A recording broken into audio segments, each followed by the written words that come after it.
Hello বন্ধুরা, আমরা সর্বদাই এই মহাবিশ্ব সম্পর্কে জানতে আগ্রহী, কারণ আমরা এখনো পর্যন্ত এই মহাবিশ্ব সম্পর্কে 1%-এরও কম জানতে পেরেছি।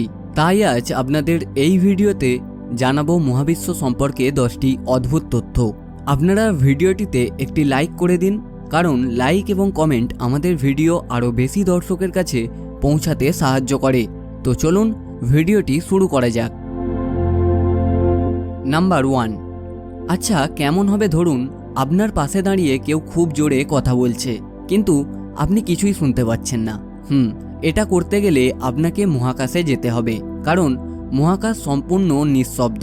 আর তার কারণ মহাকাশে কোনো বায়ুমণ্ডল নেই, তার জন্য শব্দ গমনের কোনো মাধ্যমও নেই।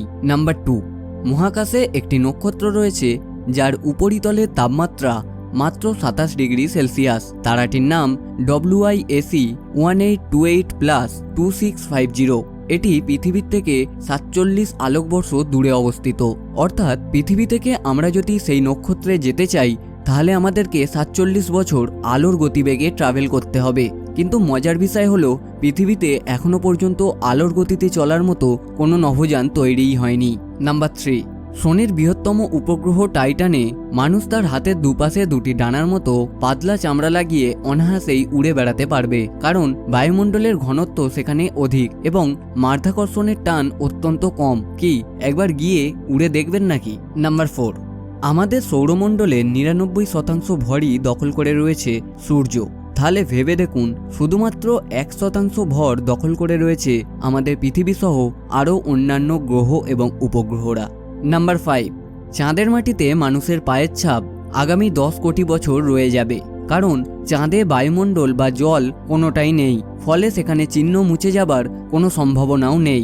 ঝট করে কমেন্ট করে ফেলুন তো, চাঁদের মাটিতে প্রথম পা কে রেখেছিল? নাম্বার 6। মহাকাশ থেকে সূর্যকে হলুদ নয়, সাদা দেখায়। আসলে পৃথিবীর বায়ুমণ্ডলের মধ্যে দিয়ে সূর্যের ফোটন কণা বিচ্ছুরিত হয়ে যায়, ফলে সূর্যের দীর্ঘতর দীর্ঘসম্পন্ন হলুদ, কমলা এবং লাল আলোকরশ্মিগুলি কেবল আমাদের চোখে ধরা পড়ে। মহাকাশে বায়ুমণ্ডল নেই, ফলে সেখানে এই ঘটনা ঘটবার কোনো সুযোগও নেই। নাম্বার 7। বিজ্ঞানীরা আবিষ্কার করেছেন মহাকাশে একটি বিপুল জলাধার রয়েছে। কতটা বিপুল? পৃথিবীর সমস্ত সাগরে যতটা জল রয়েছে তার থেকে 1,40,00,00,000 গুণ বেশি জল রয়েছে সেখানে। নাম্বার 8।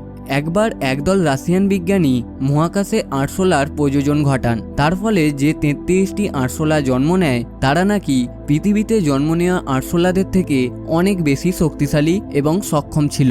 নাম্বার 9। অ্যাপোলো মিশনে মহাকাশচারীরা চাঁদের পিঠে যে রিফ্লেক্টর বা প্রতিফলক বসিয়েছিলেন, তার উপরে লেজার রশ্মি নিক্ষেপ করে বিজ্ঞানীরা সম্প্রতি শতভাগ নির্ভুলতার সঙ্গে পরিমাপ করতে সক্ষম হয়েছেন চাঁদ প্রতি বছর আমাদের থেকে 1.5 ইঞ্চি দূরে সরে যাচ্ছে। নাম্বার 10। আপনি জেনে অবাক হবেন, মহাকাশ সফরের পর মহাকাশচারীদের উচ্চতা 2 ইঞ্চি করে বেড়ে যায়। এই সম্পর্কে একটি ডিটেলস ভিডিও খুব শীঘ্রই আনতে চলেছি আমরা আমাদের চ্যানেলে, তাই চ্যানেলটি সাবস্ক্রাইব করে যেতে ভুলবেন না।